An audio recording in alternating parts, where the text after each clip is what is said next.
ये कहानी है दो दोस्तों की और उनकी दोस्ती की शुरुआत हुई थी अभी कुछ ही दिन पहले हॉस्पिटल के कमरे से, जहां पर वो दोनों एडमिट थे।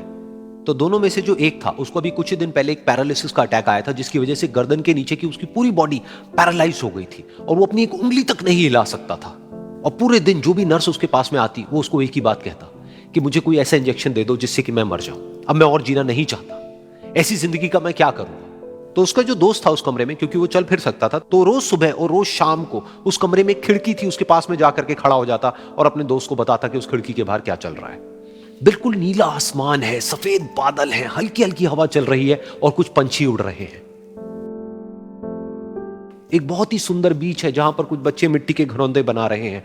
कुछ लोग हैं जो वहां पर बैठे हुए बस समुद्र की लहरों को देख रहे हैं। कुछ लोग जॉगिंग कर रहे हैं, कोई एक्सरसाइज कर रहा है, कोई पतंग उड़ा रहा है। वहां पर एक आइसक्रीम की स्टॉल है जहां पर कुछ लोग आकर के आइसक्रीम खा रहे हैं। और सनसेट के टाइम पे जो पानी है वो पूरा गोल्डन हो जाता है और चमकने लगता है।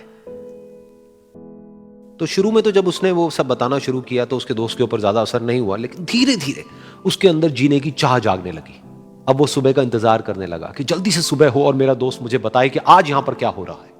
कुछ दिन तक ऐसे ही चलता रहा। फिर एक दिन जब वो सुबह उठा तो उसने देखा कि सामने वाला बेड खाली है। फिर उसने नर्स को बुलाया और उससे पूछा कि क्या वो डिस्चार्ज हो गया है। तो नर्स ने कहा कि आपको तो उन्होंने बताया होगा, उनके पास कुछ ही दिन बाकी थे और कल रात को ही उनकी डेथ हो गई है।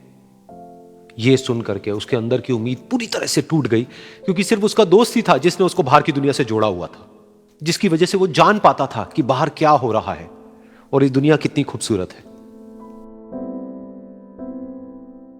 तो कुछ दिन तक तो वो रोता रहा और उसने जीने की चाह छोड़ दी। लेकिन दूसरी ही तरफ से उसके अंदर कहीं ना कहीं एक नई चाह पैदा हुई कि काश मरने से पहले एक बार मैं खुद अपनी आंखों से देखूं इस खिड़की के बाहर कि दुनिया कैसी है। जैसे जैसे उसकी ये चाह बढ़ने लगी, उसको अपने अंदर एक अजीब सी एनर्जी महसूस होने लगी। और फिर एक दिन उसने अपनी पूरी ताकत लगा दी और किसी तरीके से वो बेड से नीचे गिरा और पकड़ पकड़ करके किसी तरह से उस खिड़की तक पहुंचा। फिर उस खिड़की को पकड़ करके वो खड़ा हुआ और खिड़की के बाहर देख लिया। लेकिन खिड़की के बाहर देखते ही वो गुस्से से भर गया। उसने जोर से नर्स को आवाज लगाई और जैसे ही नर्स आई उसने नर्स से पूछा, ये तुमने क्या किया, ये खिड़की के बाहर काली दीवार क्यों खड़ी कर दी। तो नर्स को समझ नहीं आया वो क्या बोल रहा है और वो बोली कि मुझे 5 साल हो गए हैं यहां पर, जब से मैं आई हूं तब से तो ये काली दीवार यहां पर है। तब जाकर के उसको समझ आया कि उसका वो दोस्त उससे झूठ बोल रहा था। और उसने नर्स से पूछा, अगर ये काली दीवार पिछले 5 साल से यहां पर है तो मेरे दोस्त ने मुझसे झूठ क्यों कहा। तो नर्स थोड़ा सा मुस्कुराई और बोली कि मैं ये तो नहीं जानती कि उन्होंने आपसे झूठ क्यों कहा, लेकिन मैं इतना जरूर जानती हूं कि जो भी कुछ उन्होंने आपसे कहा उसी वजह से आप अभी अपने पैरों पर खड़े हैं।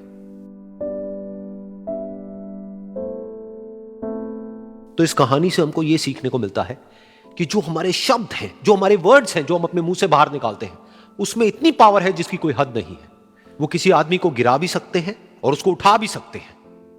तो अब आपके ऊपर है कि आप अपनी इस पावर को यूज करते हो या मिस यूज करते हो।